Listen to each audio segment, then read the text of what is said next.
for the hardest-hitting show in talk radio. The true progressive voice since 2012. This is Southpaws.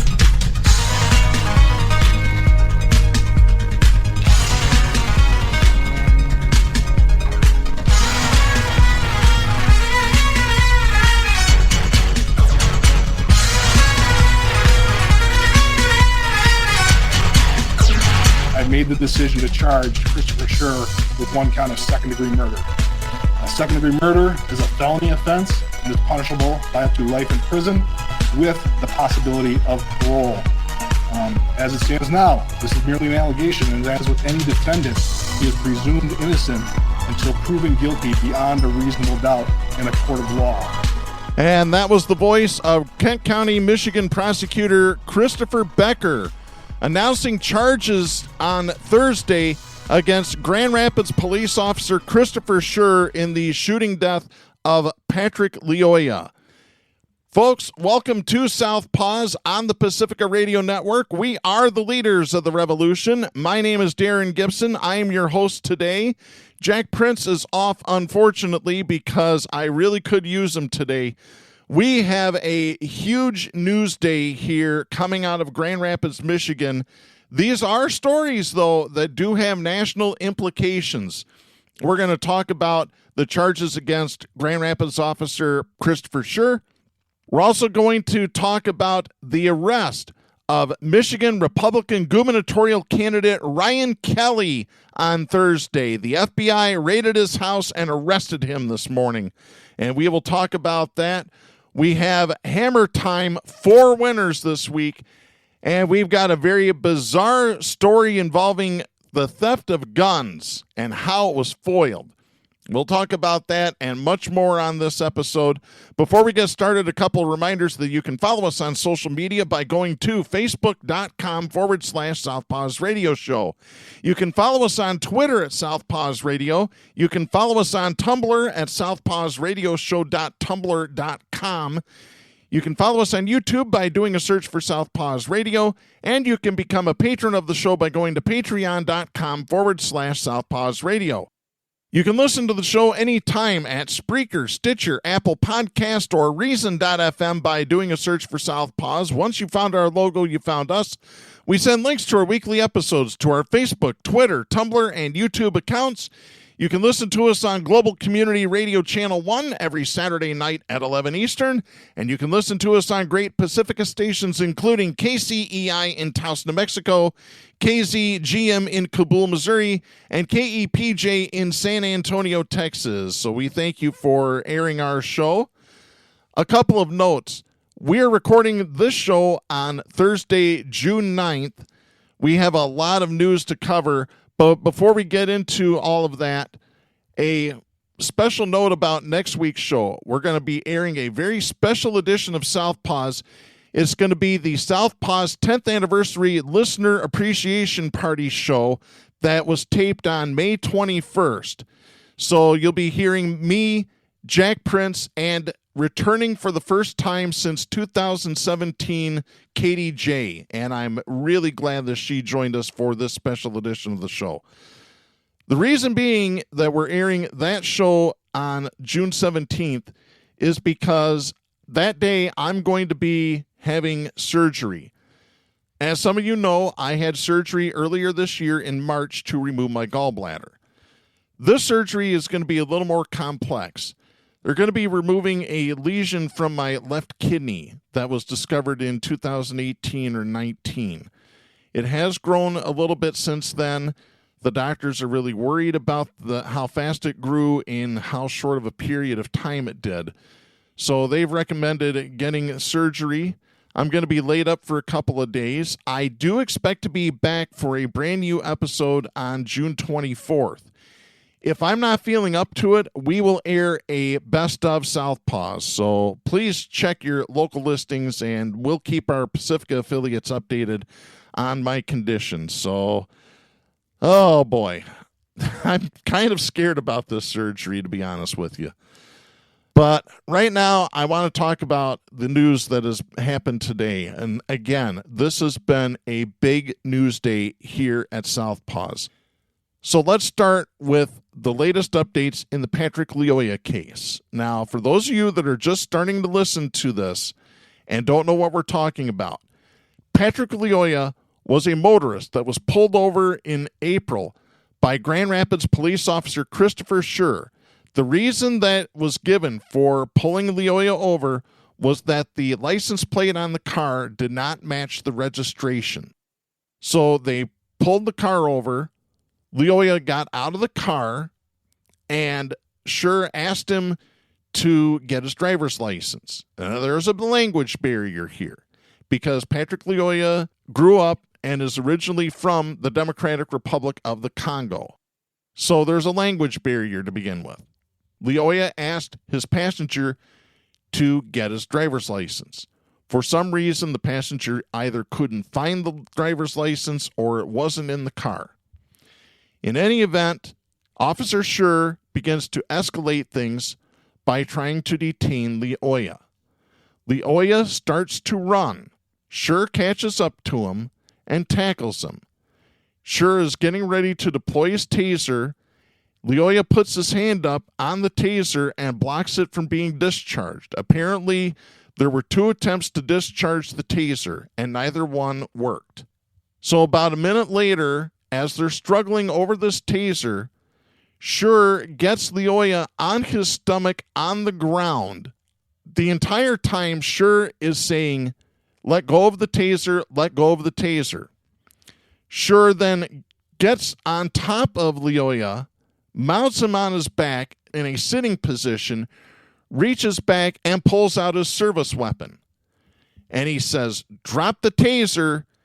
And he immediately shot Lyoya in the back of the head, killing him instantly. The Michigan State Police have investigated this ever since the shooting. That is standard procedure in the state of Michigan when there is an officer-involved shooting, unless the state police are involved in the shooting. So an investigation took place. Preliminary results were sent to the Kent County prosecutor. The prosecutor came out and said, "I have most of the case."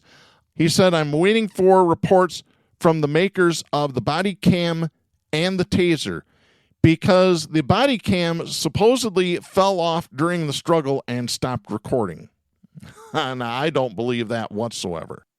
So apparently the final pieces of the report came in around Memorial Day, which I kind of sort of called. I figured that there would be some sort of an announcement around Memorial Day just because everybody's out of town and they didn't want any protests or anything if they were not going to charge Schurr.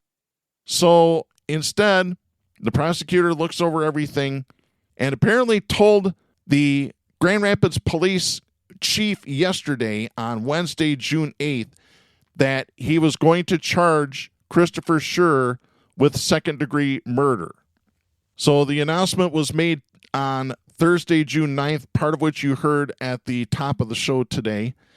So with the charges against Schurr for second-degree murder, the maximum penalty that he can receive is life in prison with the possibility of parole.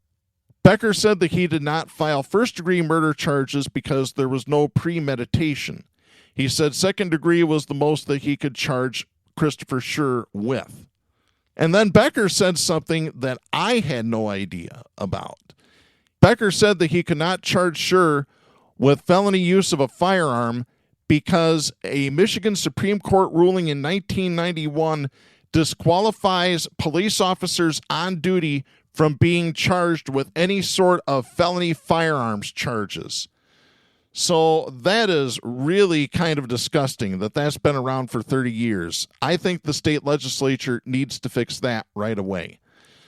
So Christopher Schurr turned himself in to the Calhoun County Sheriff's Department, which would be around the Battle Creek area, which is about an hour and a half to the southeast of Grand Rapids. Now, why he's in Calhoun County, I don't know.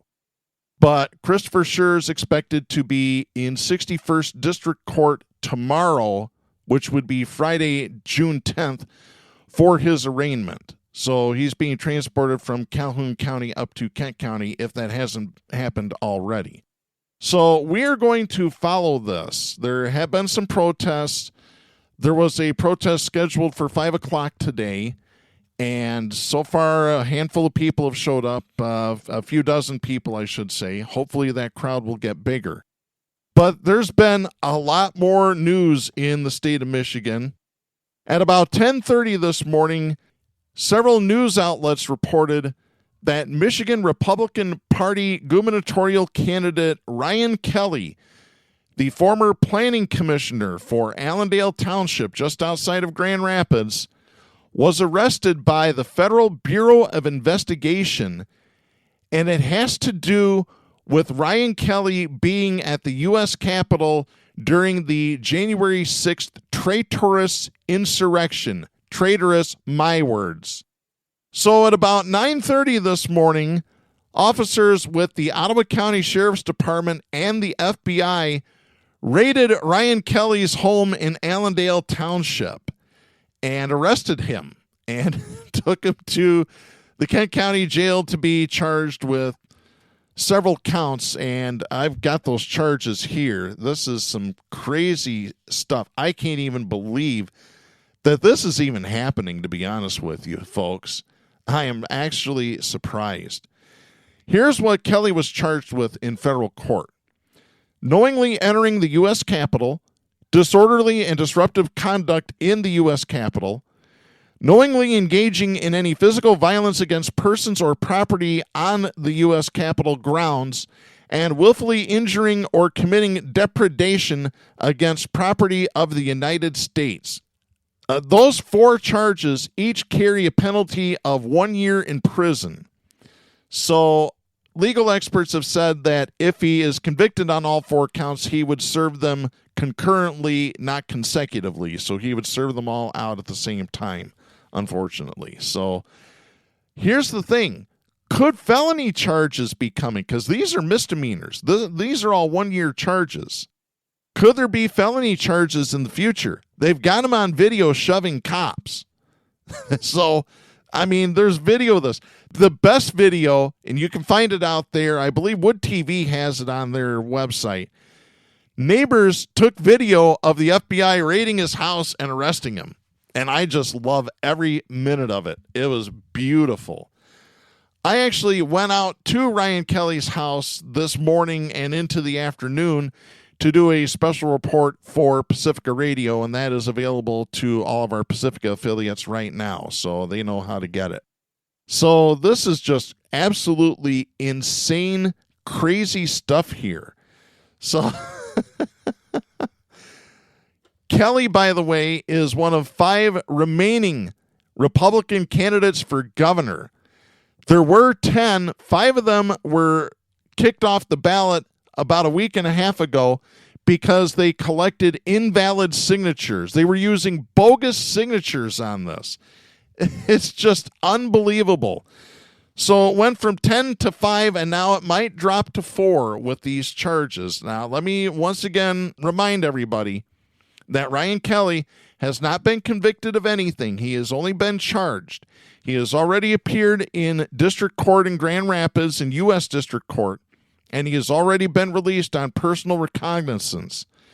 Now, he went back home to Allendale Township, and I guess Wood TV confronted him, asking him for comment, and he told him to get off the property and get out of the neighborhood. Well, Wood TV stuck around, and Ryan Kelley and his family left for parts unknown. So we'll see just exactly what happens with Ryan Kelley. This is a guy who supported a Confederate statue in a park in Allendale Township. This is a guy that wanted the police to arrest Michigan Governor Gretchen Whitmer over mask mandates and quarantines and everything else. This guy is an evil, violent, conservative traitor. They all are. Every single Republican is. If you support this bullshit, you are an evil, violent, conservative traitor. Period. End of story. There is no arguing about it. There is no, oh, but Darren, the Democrats are that bad. No, they aren't. The Democrats have never engaged in a traitorous insurrection. Never. Try and prove it. You can't, because it never happened. And I'm not a big fan of the Democrats either, but I'm just telling the truth, like I always do on this show. Yeah, this is beautiful stuff. I love it. And Ryan Kelley, by the way, was the Allendale Township Planning Commissioner. He stepped down from that position, run for governor. So I think he's probably going to have second thoughts about this now that his whole political career might be over. I love this. This is beautiful.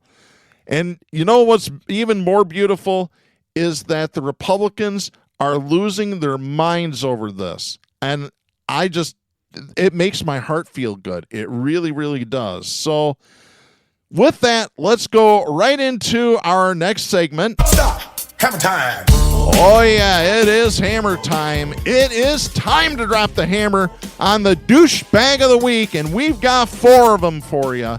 And the first one involves the Ryan Kelley arrest.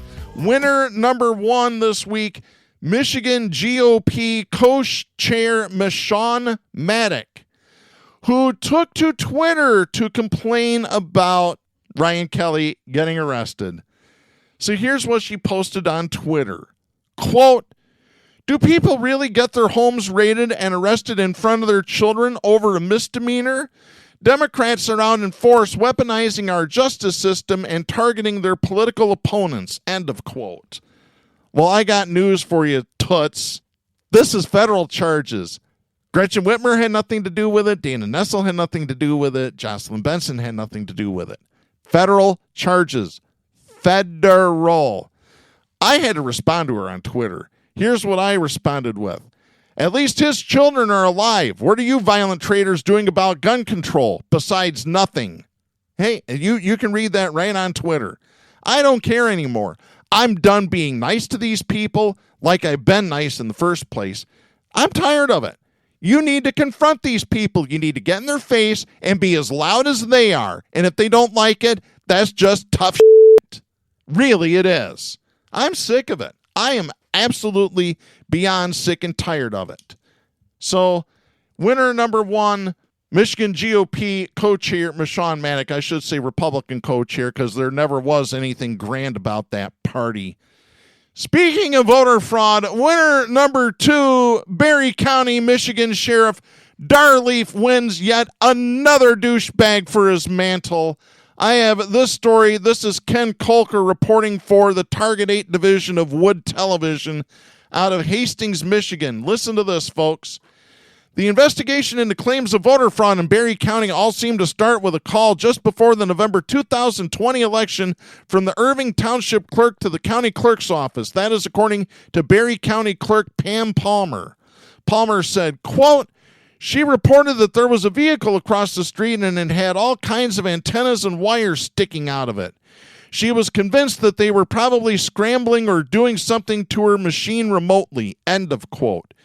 She being Irving Township Clerk Sharon Olson. The county clerk figured it was an internet provider doing some work. Eventually, she said the Irving Township Clerk allowed a Berry County Sheriff's investigator and a third party to take one of the township's 3 Dominion tabulators. That was in 2021. Palmer said, quote, "I've been told they took it to the Detroit area and tore it apart." End of quote. She said the machine was later returned with a broken security seal. Berry County Prosecutor Julie Nakfor Pratt told Target 8 that the state police seized that machine in April for an investigation for the Michigan Secretary of State's office.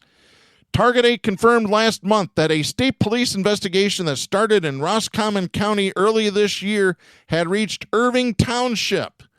In Roscommon County, Secretary of State Jocelyn Benson asked the Michigan Attorney General's office and state police to investigate reports that her office had received that an unnamed third party was given access to vote tabulator components and technology.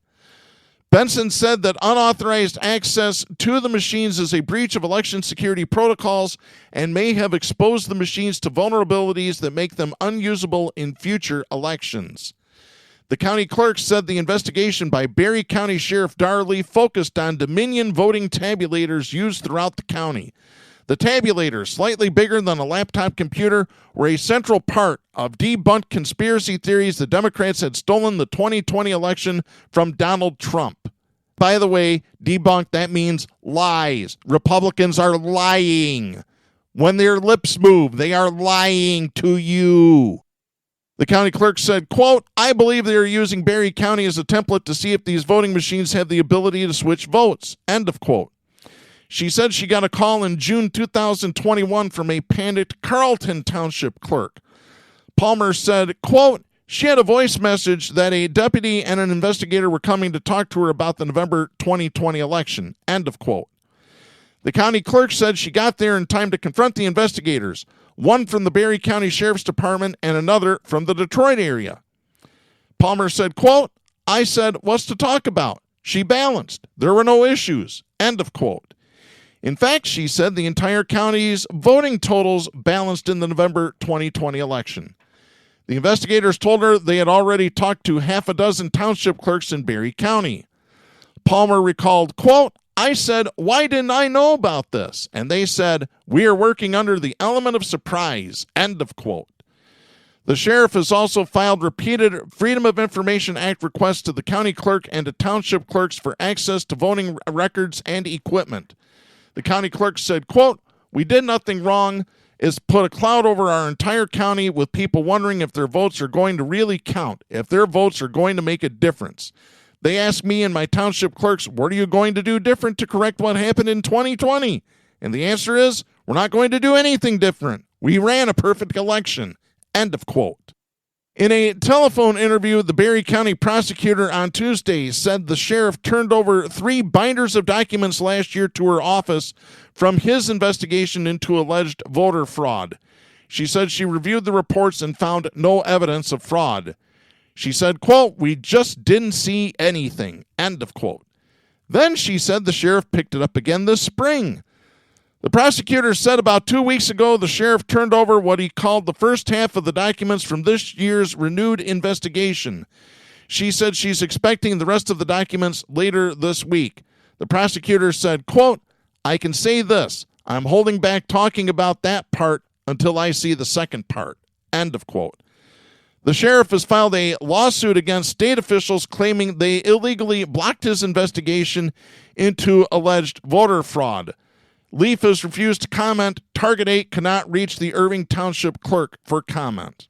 So, yeah, Darleaf needs to be kicked out of office. So, once again, I am appealing to Michigan Governor Gretchen Whitmer, who has the authority to remove him from office. Kick him out now.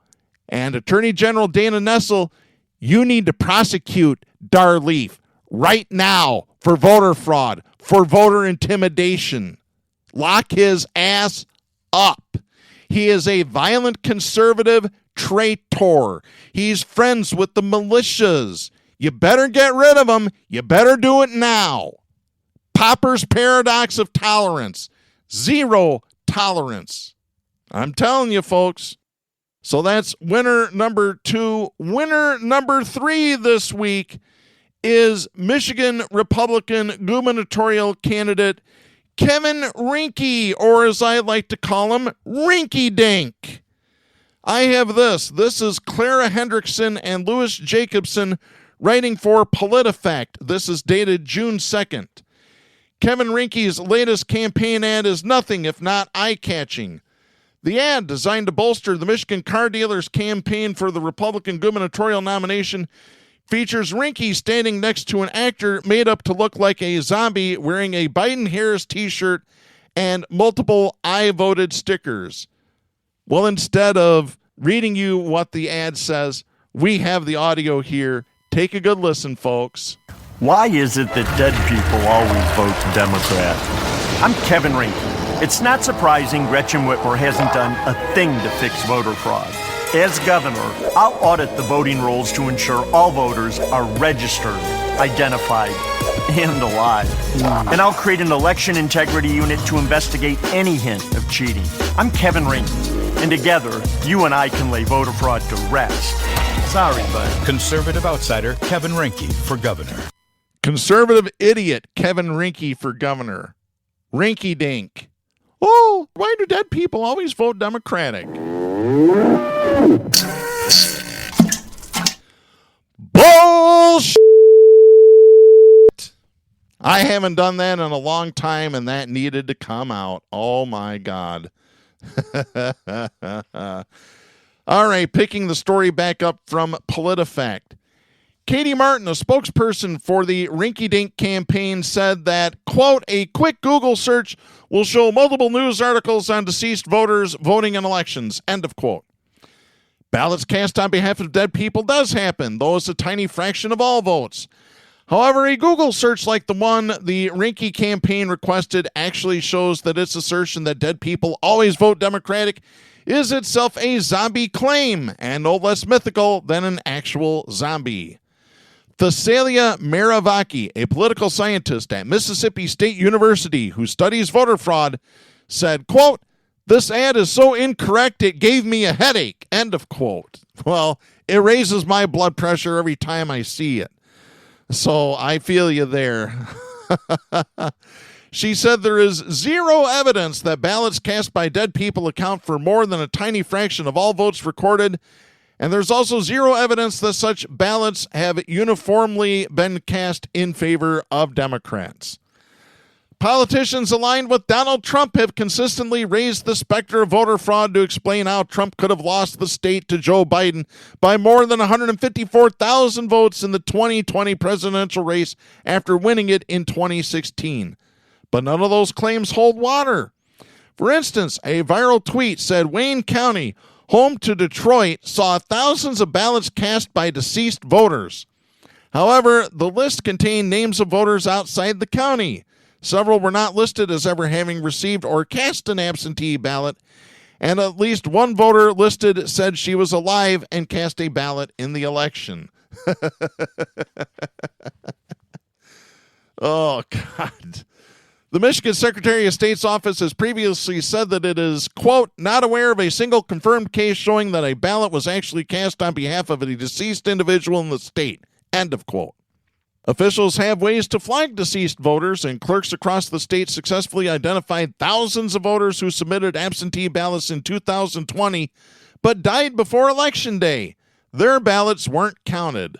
In total, clerks across Michigan rejected 3,469 absentee ballots cast by people who were alive when they returned them but died before Election Day on November 3, 2020.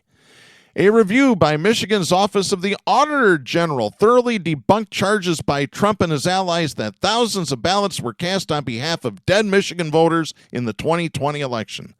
The vast majority, 98.8% of votes cast by those who died before the 2020 election passed away less than 40 days before Election Day. Ballots cast on behalf of dead voters are rare in other states, too. Maravaki pointed to a 2021 study of Washington State's vote-by-mail program, a system that is used statewide. The analysis found, quote, extraordinarily low rates of potential fraud related to deceased individuals' ballots, end of quote. The study concluded that, quote, among roughly 4.5 million distinct voters in Washington State from 2011 to 2018, we estimate that there are 14 deceased individuals whose ballots might have been cast suspiciously long after their death, representing 0.0003% of voters. That's 3 out of every 10,000 people. Even these few cases may reflect 2 individuals with the same name and birth date or clerical errors rather than fraud, end of quote. An official review in Georgia found that in the 2020 election, just 4 absentee ballots were cast on behalf of deceased voters. What fraud cases do exist include many examples of voters acting in grief over the loss of a relative. For instance, in Pierce County, Washington, Auditor Julie Anderson found 5 instances of ballot fraud on behalf of dead voters in the 2020 election, several of which were cast by a household member who firmly believes their loved one would have wanted to vote and wanted to participate. That's according to a report from the Tacoma News Tribune. The newspaper did not report the partisan affiliation of the voters. So we don't know. We don't know. Oh, boy. States like Michigan typically make public whether a voter has cast a ballot in a given election, but they do not specify for whom an individual has voted. In fact, the government doesn't even know how someone voted because a marked-up absentee ballot is removed from its envelope before being counted, a process that separates specific votes cast from a voter's identifying information. When we combed news reports in recent years for cases of ballot fraud on behalf of deceased voters, we found that Republicans were more often the perpetrators. This does not mean that only Republicans perpetrate this kind of fraud. Ours is not a scientific study, and it's possible that other occurrences by either Democrats or Republicans have not been detected or reported on. One study commissioned by WBBM TV in Chicago found that 119 ballots were cast on behalf of dead people in the city over the decade ending in 2016. While the city is heavily Democratic, the partisan leanings of the perpetrators are unclear. Regardless, the presence of any Republicans committing this sort of voter fraud is enough to undercut Rinke's sweeping statement that only Democrats do it. Here are some examples. Nevada. In the aftermath of Biden's roughly 34,000 vote win over Trump in Nevada, Donald Kirk Hartle, a Republican, told KLAS-TV that he was surprised to see that his wife cast a ballot, quote, because she passed away 3 years ago. That is pretty sickening to me, to be honest with you, end of quote. While Hartle's story quickly gained attention from GOP leaders and pundits who were questioning the results of the state's presidential vote, the tale eventually fell apart as investigators concluded that it was Hartle himself that cast the fraudulent ballot. He pleaded guilty to one count of voting more than once in an election. He was sentenced to probation and a fine of $2,000. Pennsylvania. Bruce Bartman of Marple voted on behalf of his late mother in the 2020 presidential election. He pleaded guilty to 2 counts of perjury and 1 count of unlawful voting. He was sentenced to 5 years probation. Bartman said his illegal vote was cast for Donald Trump, the Associated Press reported. He also registered his late mother-in-law, but did not secure an absentee ballot for her. Cheaters! Evil, violent, conservative, traitorous cheaters.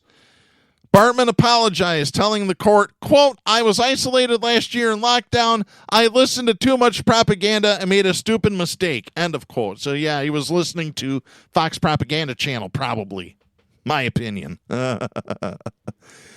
Meanwhile, in August 2021, a man from the Wilkes-Barre area pleaded guilty to a third-degree misdemeanor, not for voting fraudulently, but for filing an absentee ballot application in the name of his late mother.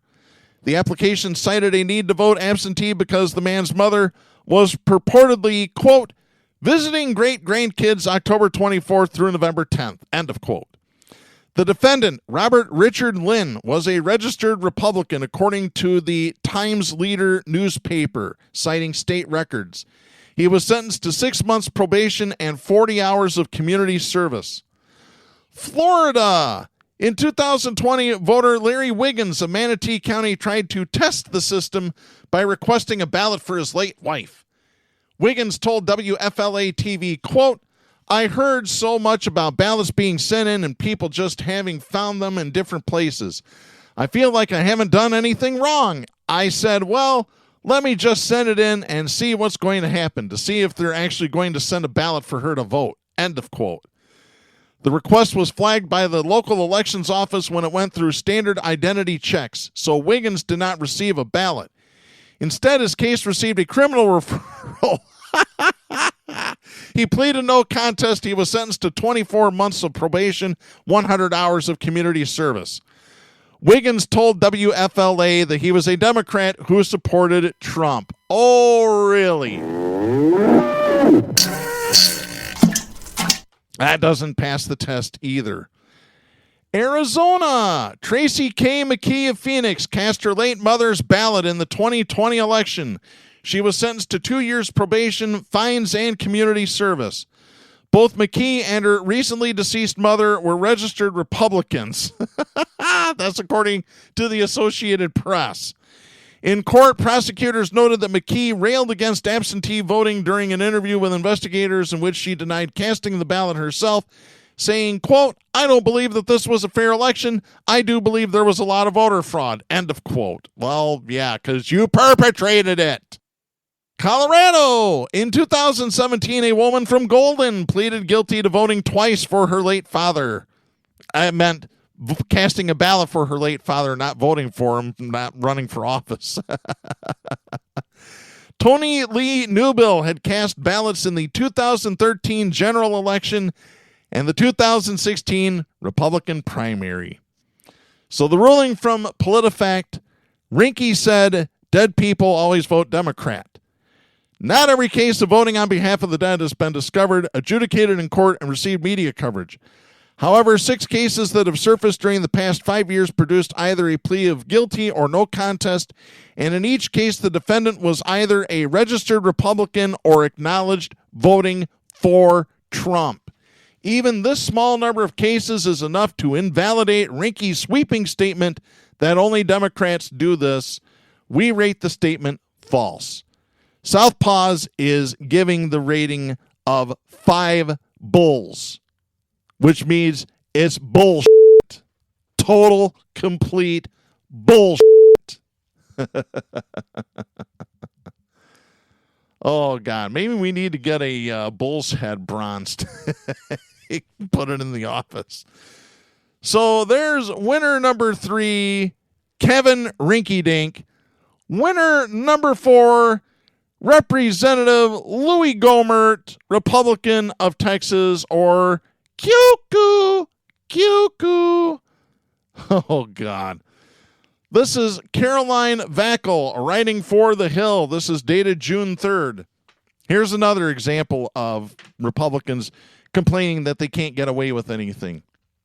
Representative Louis Gohmert, Republican of Texas, railed against the indictment of former Trump White House advisor Peter Navarro while saying in an interview on Friday that, quote, if you're a Republican, you can't even lie to Congress or lie to an FBI agent or they're coming after you, end of quote. He actually said this on television, on Newsmax of all places. Oh, boy. Let me continue with Gohmert responded this way, quote, it actually puts an exclamation point on the fact that we have a 2-tiered justice system. If you're a Republican, you can't even lie to Congress or lie to an FBI agent or they're coming after you. They're going to bury you. They're going to put you in the D.C. jail and terrorize and torture you and not live up to the Constitution there. End of quote. I wish Republicans were terrorized in jail. Make them afraid. Unbelievable. He argued that there was a double standard to how Democrats and Republicans are being treated, pointing to the acquittal of prominent Democratic attorney Michael Sussman, who was being investigated by special counsel John Durham, as one example. Gohmert said, quote, so it's very clear if you're a Democrat, then you can lie, you can cheat, you can do whatever you want, end of quote. No, you're all confused there, Louis. You're talking about your own goddamn party. The Hill has reached out to Gohmert's office for further comment and clarification on his remarks. Wow. The development comes against the backdrop of Navarro's indictment, who is facing 2 charges of criminal contempt of Congress after being subpoenaed by the White House Select Committee. The committee is interested in hearing from the former Trump official, looking to hear possible evidence regarding efforts to have the 2020 election results overturned by allies of Trump. During his court appearance on Friday, Navarro said, quote, who are these people? This is not America. I mean, I was a distinguished public servant for 4 years and nobody ever questioned my ethics, and they're treating me in this fashion, end of quote. Oh, cry me a river. Just cry me a river while you're sitting in prison there, buddy. I do. I tell you what, this has been a banner week. I love this. Ryan Kelley gets arrested. Christopher Schurr gets arrested. Is going to be charged with second-degree murder. Navarro gets arrested, put in leg shackles, and drug in front of a judge. I mean, just, this is crazy. I love this. This is beautiful. Oh, my God. So, to all 4 of our winners this week, we have this message for you. Don't be a douchebag. Oh, yeah, you got that right. All four of you need to go bye-bye. Douchebags. Uh-huh. This is what I would love to do to all four of them. Watch them circle the drain. Bye-bye. Bye-bye. And I tell you what, there's more that I would love to see go bye-bye. Let's go to this story. This is Tommy Christopher reporting for Mediaite. This is dated June 4th. Listen to this, folks. If you think that we have become a third world or fourth world country, here's your proof right here. A stunning 58% of Republicans agreed that white people in this country are being replaced by non-white people in a poll taken after the replacement theory-inspired Buffalo mass shooting. The suspect in the terrifying racist attack in Buffalo, who is 18 years old that we are not going to identify because he doesn't need any publicity, he said in an online manifesto that he was motivated by replacement theory, and a raft of disturbing polls taken before and since that attack have shown large majorities of conservative-leaning voters and even significant minorities of all Americans agree with statements in line with that theory. But those polls couched their descriptions of replacement theory in political euphemism with questions like this. Do you agree or disagree with the following statement? A group of people in this country are trying to replace native-born Americans with immigrants and people of color who share their political views. But a new YouGov poll placed the question in explicitly racial terms and found similarly sobering results. Respondents to the poll were asked, do you agree or disagree with the following? White people in this country are being replaced by non-white people. Among all respondents, a significant 39% either strongly or somewhat agreed, while a slim 41% plurality disagreed. That's higher than another poll that asked the less explicitly racial question, in which over one-third, 34% of all respondents agreed, 46% disagreed, and another 21% were not sure. And among conservative-leaning respondents, the belief that white people in this country are being replaced by non-white people is held by hefty majorities. Among Republicans, 58% agreed either strongly or somewhat that whites are being replaced, while 61% of Trump voters said the same thing. The poll also asked this question. According to the U.S. Census Bureau, more people of different races are marrying each other these days than in the past. In terms of its impact on the country, do you think this is a very good thing, a somewhat good thing, neither a good or bad thing, a somewhat bad thing, a very bad thing, or not sure? By a 37% to 13% margin, more respondents who had an opinion on the matter said more interracial marriages are a good thing than said they're a bad thing, including a 35% to 13% margin among white respondents. Among Republicans, the split was even at 24 good, 23 bad, the most popular response being neither a good thing or a bad thing. That one had 42%. Folks, how can you say that you're a racist without using the word racist? Right there with this poll. This really saddens me that this country is so racist. And it's not the left doing this. Yes, there's elements on the left that are racist. I know a few people that identify themselves as liberal, and they're pretty racist. But I could tell you what, it's like I've heard before. Not every racist is a Republican, but all Republicans are racist. I can pretty much paint that broad brush right there. I'll just say it. Oh, I really don't want to continue doing this show because that saddens me. That just absolutely saddens me. This next story should make you angry. This is Michael Balsamo writing for the Associated Press out of Washington. This is dated June 6th. Axon, the company best known for developing the taser, and by the way, they also make body cameras for the cops. They said Monday that they were halting plans to develop a taser-equipped drone after a majority of its ethics board resigned over the controversial project. Let me stop there and let me repeat this. Axon, the company that makes tasers and body cameras for the police, were looking to develop a taser-equipped drone. And the reason they stopped is that most of the ethics board quit over it. This should scare the hell out of you folks. Axon's founder and CEO Rick Smith said the company's announcement last week, which drew a rebuke from its artificial intelligence ethics board, was intended to, quote, initiate a conversation on this as a potential solution, end of quote. Smith said the ensuing discussion, quote, provided us with a deeper appreciation of the complex and important considerations, end of quote, around the issue. He added that as a result, quote, we are pausing work on this project and refocusing to further engage with key constituencies to fully explore the best path forward, end of quote. The development was first reported by Reuters. The board had voted 8-4 a few weeks ago to recommend Axon not proceed with a pilot of the taser drone and had concerns about introducing weaponizing drones in over-policed communities of color. But after the mass shooting at an Uvalde, Texas elementary school, the company announced it was beginning development of the drone.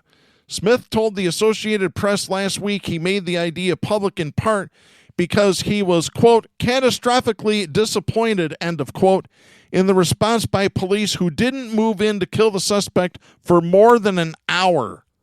The board issued a rare public rebuke of the project, saying it was a dangerous idea that went far beyond the initial proposal the board had reviewed for a taser-equipped police drone. The board said it had, quote, pleaded with the company to pull back, end of quote, before the announcement, and that many of them believed it was, quote, trading on the tragedy of the Uvalde and Buffalo shootings, end of quote. Smith had rejected that idea in an interview with the Associated Press last week and said he was pressing ahead because he believed the taser drone could be a viable solution to save lives. He contended the idea needed to be shared as part of the public conversation about school safety and effective ways for police to safely confront attackers. On Monday, 9 members of the Ethics Board, a group of well-respected experts in technology, policing, and privacy, announced their resignations, saying they had, quote, lost faith in Axon's ability to be a responsible partner, end of quote. And I applaud them for doing so. I really do. You can't trust these people. You really can't. This is ridiculous. The statement read, quote, we wish it had not come to this. Each of us joined this board in the belief that we could influence the direction of the company in ways that would help to mitigate the harms that policing technology can sow and better capture any benefits. End of quote. One of the board's members, Barry Friedman, a New York University law professor, said in an interview, quote, we tried from the start to get Axon to understand that its customer has to be the community that a policing agency serves, not the policing agency itself. It has been a painful struggle to try to change the calculus there. End of quote. Friedman said a major concern was Smith's decision to move forward with the plan and announce it publicly without adequately hearing the concerns of the board members. Friedman said, quote, what's the emergency? School shootings are a crisis. I agree. But Axon, on its own best timeline, isn't going to come up with anything for a couple of years. Why was it necessary to jump ahead like this? What Rick is suggesting is a necessary public dialogue was really just jumping over the head of the board. End of quote. In his statement, Smith said it was, quote, unfortunate that some members of Axon's ethics advisory panel have chosen to withdraw from directly engaging on these issues before we heard or had a chance to address their technical questions. We respect their choice and will continue to seek diverse perspectives to challenge our thinking and help guide other technology options. End of quote. No, they're just going to do this on their own and to hell with everybody because they think they know better. Again, evil, violent, conservative traitors. They think they know it all, and they have all the answers, and they don't want to listen to anybody. They don't want to listen to scientists. They don't want to listen to experts. They don't want to listen to the truth. They want to stick their head in Fox Propaganda Channel and Newsmax and OAN and just go in the echo chamber and just stay there. That's what they want to do. Oh, I wish I could say what I really want to say, because I've got a lot on this. Unbelievable. I do want to mention one quick programming note. As we are recording the show on Thursday, June 9th, we are unfortunately not going to be able to talk about the January 6th committee. They're going to be presenting their first public hearing in prime time this evening. So if there's anything that comes up about it, we will report on it on our Facebook page. Just go to facebook.com/Southpaws Radio Show for any updates about the January 6th committee. And hopefully we will have a roundup of what happened on the committee on our June 24th episode of Southpaws. Let's go ahead and wrap things up. This is normally our off-the-cuff segment, but this story is just, number one, so bizarre, and number two, it involves firearms. So I don't want to give this subject any light. This is Joshua Zitzer writing for Business Insider. This is dated June 4th. A man who was open carrying an AR-15 style rifle at a Missouri supermarket had his firearm stolen at gunpoint, according to police. Then, according to the North County Police Cooperative, in a surprising twist, he retrieved another gun from his vehicle and opened fire on the man accused of robbing him. Officers responded on May 27th after a call for shots fired at Wellston Food Market in St. Louis, Missouri. Officers said that a man had been carrying his rifle around the supermarket in a non-threatening manner. When he stepped out of the store, a 31-year-old man held a pistol to the back of his head. That's according to a probable cause statement reported by NBC affiliate KSDK. KSDK also reported that he then stole the victim's jacket and gun. After giving the rifle up, police said the victim grabbed another gun he had in his car and opened fire on the accused robber. A shootout ensued, according to police, during which two bystanders, both women, were struck. The injuries were not life-threatening. The victim fled with his rifle while the accused robber, who had been shot several times, remained on scene. A third man then also shot him, according to police. The accused robber is charged with armed criminal action, first-degree robbery, and 2 counts each of unlawful use of a weapon and unlawful possession of a firearm. Again, that is according to KSDK television. They report that he had a cash-only bond set at $500,000. The North County Police Cooperative said on Facebook, quote, "This is a very active and fluid investigation," end of quote. So just think about this for a minute, folks. Just because you can do something doesn't mean that it's a good idea to do it. One of those things that I've talked about for years on this show is open carrying firearms. I've seen it going grocery shopping, and apparently Meijer's had enough of it. I have now seen stickers at the doors of Meijer stores, no guns. So I guess that these cowards who feel that they need to carry a big gun because they're scared of going to the grocery store, I guess they're just going to have to go get Instacart or shipped, right? Yeah, that ain't going to happen. I tell you what, I am just really so sick of these people who think they need to have a gun in their hand or by their side at all times. It's the guns that are the problem. It's not mental health. It's not bullying. It's the guns. Beginning, middle, end.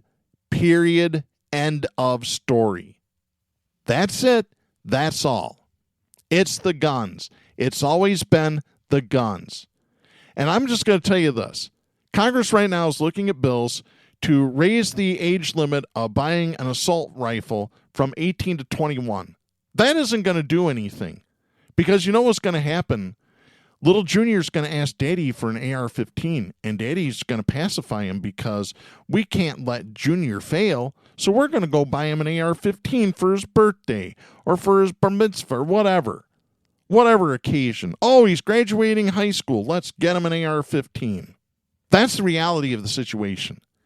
You're not doing anything by raising the limits. You want to do something, Congress? Here's what you do.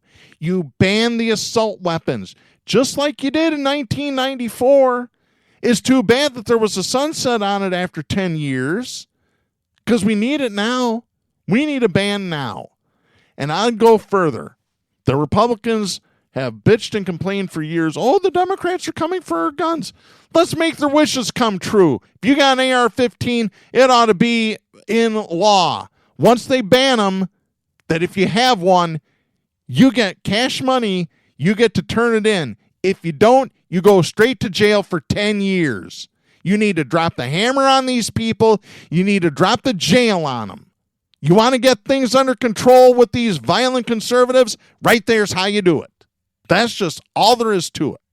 Oh, but Darren, it's not just the Republicans that are violent. Gee, I wonder why. I really wonder why. Oh.